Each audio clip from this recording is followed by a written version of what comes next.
2025 logos ക്വിസിലെ ലൂക്കായുടെ സുവിശേഷം 19-ാം അധ്യായം 2-ാം ഭാഗമാണ് നമ്മൾ ഈ വീഡിയോയിൽ കാണാൻ പോകുന്നത്. ജെറുസലേമിലേക്ക് രാജകീയ പ്രവേശനം. ജെറുസലേമിലേക്ക് രാജകീയ പ്രവേശനം ചെയ്യുന്നതിന് മുമ്പ് യേശു പറഞ്ഞ ഉപമ ഏത്? 10 നാണയത്തിൻ്റെ ഉപമ.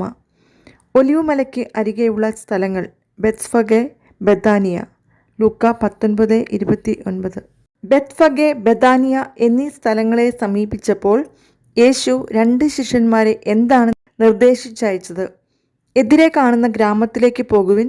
അവിടെ ചെല്ലുമ്പോൾ ആരും ഒരിക്കലും കയറിയിട്ടില്ലാത്ത ഒരു കഴുതക്കുട്ടിയെ കെട്ടിയിരിക്കുന്നത് കാണും. അതിനെ അഴിച്ചുകൊണ്ടുവരിക. ലൂക്ക 19:30. കഴുതക്കുട്ടിയെ അഴിക്കുന്നത് എന്തിനെന്ന് ആരെങ്കിലും ചോദിച്ചാൽ എന്തു പറയണമെന്നാണ് യേശു പറഞ്ഞത്? കർത്താവിന് അതിനെക്കൊണ്ട് ആവശ്യമുണ്ട് എന്ന് പറയുവിൻ. ലൂക്ക 19:31. എതിരെ കാണുന്ന ഗ്രാമത്തിലേക്ക് പോയി ആരും ഒരിക്കലും കയറിയിട്ടില്ലാത്ത കഴുതക്കുട്ടിയെ കെട്ടിയിരിക്കുന്നത് കണ്ടതാര്? അയക്കപ്പെട്ടവർ. ലൂക്ക 19:32. അയക്കപ്പെട്ടവർ കഴുതക്കുട്ടിയെ അഴിക്കുമ്പോൾ എന്തിനാണ് അതിനെ അഴിക്കുന്നതെന്ന് ചോദിച്ചതാര്? ലൂക്ക 19:33. കഴുതക്കുട്ടിയുടെ ഉടമസ്ഥൻ. അയക്കപ്പെട്ടവർ കഴുതക്കുട്ടിയുടെ പുറത്ത് വിരിച്ചത് എന്ത്? തങ്ങളുടെ വസ്ത്രങ്ങൾ. ലൂക്ക 19:35. യേശു കഴുതക്കുട്ടിയുടെ പുറത്തിരുന്ന് കടന്നു പോകുമ്പോൾ ശിഷ്യന്മാർ ചെയ്തതെന്ത്? അവർ തങ്ങളുടെ വസ്ത്രങ്ങൾ വഴിയിൽ വിരിച്ചു. ലൂക്ക 19:36. ശിഷ്യഗണം മുഴുവൻ സന്തോഷിച്ച് തങ്ങൾ കണ്ട എല്ലാ അത്ഭുത പ്രവർത്തികളെയും പറ്റി ഉച്ചത്തിൽ ദൈവത്തെ സ്തുതിക്കാൻ തുടങ്ങിയത് എവിടെ വെച്ച്? അവൻ പട്ടണത്തിനടുത്ത് ഒലിവുമലയുടെ ചരിവിന് സമീപമെത്തിയപ്പോൾ. ലൂക്ക 19:37. ശിഷ്യഗണം മുഴുവൻ എന്താണ് ആർത്തു വിളിച്ചത്? കർത്താവിൻ്റെ നാമത്തിൽ വരുന്ന രാജാവ് അനുഗ്രഹീതൻ, സ്വർഗത്തിൽ സമാധാനം, അത്യുന്നതങ്ങളിൽ മഹത്വം എന്നാണ് ആർത്തു വിളിച്ചത്. ലൂക്ക 19:38. കർത്താവിൻ്റെ നാമത്തിൽ വരുന്ന ആര് അനുഗ്രഹീതൻ എന്നാണ് അവർ ആർത്തു വിളിച്ചത്? രാജാവ്.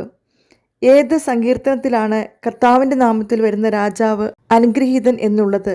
സങ്കീർത്തനങ്ങൾ 118:28. ആരാണ് ഗുരു നിന്റെ ശിഷ്യരെ ശാസിക്കുക എന്ന് പറഞ്ഞത്? ജനക്കൂട്ടത്തിൽ ഉണ്ടായിരുന്ന ചില ഫരിസേയർ. ലൂക്ക 19:39. ഇവർ മൗനം ഭജിച്ചാൽ ആര് ആർത്തു വിളിക്കുമെന്നാണ് യേശു പറഞ്ഞത്? ഈ കല്ലുകൾ. ലൂക്ക 19:40. യേശു ഏത് പട്ടണത്തിൻ്റെ അടുത്ത് വന്നപ്പോഴാണ് അതിനെക്കുറിച്ച് വിലപിച്ചുകൊണ്ടിരുന്നത്? ജെറുസലേം. ലൂക്ക 19:41. സമാധാനത്തിനുള്ള മാർഗങ്ങൾ ഈ ദിവസത്തിലെങ്കിലും നീ അറിഞ്ഞിരുന്നെങ്കിൽ ആര് ആരെക്കുറിച്ച് പറഞ്ഞു? യേശു ജെറുസലേം പട്ടണത്തെക്കുറിച്ച്. ലൂക്ക 14:42. സമാധാനത്തിനുള്ള മാർഗങ്ങൾ ഈ ദിവസത്തിലെങ്കിലും നീ അറിഞ്ഞിരുന്നെങ്കിൽ, എന്നാൽ അവ ഇപ്പോൾ നിന്റെ ദൃഷ്ടിയിൽ നിന്ന് മറയ്ക്കപ്പെട്ടിരിക്കുന്നു. അധ്യായം, വാക്യം. ലൂക്ക 19:42. ശത്രുക്കൾ നിനക്ക് ചുറ്റും പാളയമടിച്ച് നിന്നെ വളയുകയും എല്ലാ ഭാഗത്തു നിന്നും നിന്നെ ഞെരുക്കുകയും ചെയ്യുന്ന ദിവസങ്ങൾ വരും. ആര് ആരോട് പറഞ്ഞു? ലൂക്ക 19:43. യേശു ജെറുസലേം പട്ടണത്തോട് നിന്നെയും നിന്റെ മക്കളെയും നശിപ്പിക്കുകയും കല്ലിന്മേൽ കല്ല് ശേഷിപ്പിക്കാതിരിക്കുകയും ചെയ്യും. ആര് ആരോട് പറഞ്ഞു? യേശു ജെറുസലേം പട്ടണത്തോട് പറഞ്ഞു. എൻ്റെ ആലയം പ്രാർത്ഥനാലയം എന്ന് എഴുതപ്പെട്ടിരിക്കുന്നു, നിങ്ങളോ അതിനെ കവർച്ചക്കാരുടെ ഗുഹയാക്കി മാറ്റിയിരിക്കുന്നു. ലൂക്ക 19:45. യേശു ആരോട് പറഞ്ഞു? ദേവാലയത്തിൽ കച്ചവടം നടത്തിക്കൊണ്ടിരുന്നവരോട്. ദേവാലയത്തിൽ കച്ചവടം നടത്തിക്കൊണ്ടിരുന്നവർ ദേവാലയത്തെ എങ്ങനെ മാറ്റിയിരിക്കുന്നു എന്നാണ് പറഞ്ഞത്? കവർച്ചക്കാരുടെ ഗുഹയാക്കി. ലൂക്ക 19:46. യേശു ദേവാലയത്തിൽ പഠിപ്പിച്ചുകൊണ്ടിരുന്നപ്പോൾ ആരാണ് അവനെ നശിപ്പിക്കാൻ മാർഗം അന്വേഷിച്ചുകൊണ്ടിരുന്നത്? പുരോഹിത പ്രമുഖന്മാരും നിയമജ്ഞരും ജനപ്രമാണികളും. ലൂക്ക 19:47. യേശുവിനെ നശിപ്പിക്കാൻ അവർക്ക് കഴിയാതിരുന്നത് എന്തുകൊണ്ട്?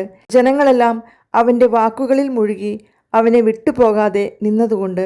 ലൂക്ക 19:48.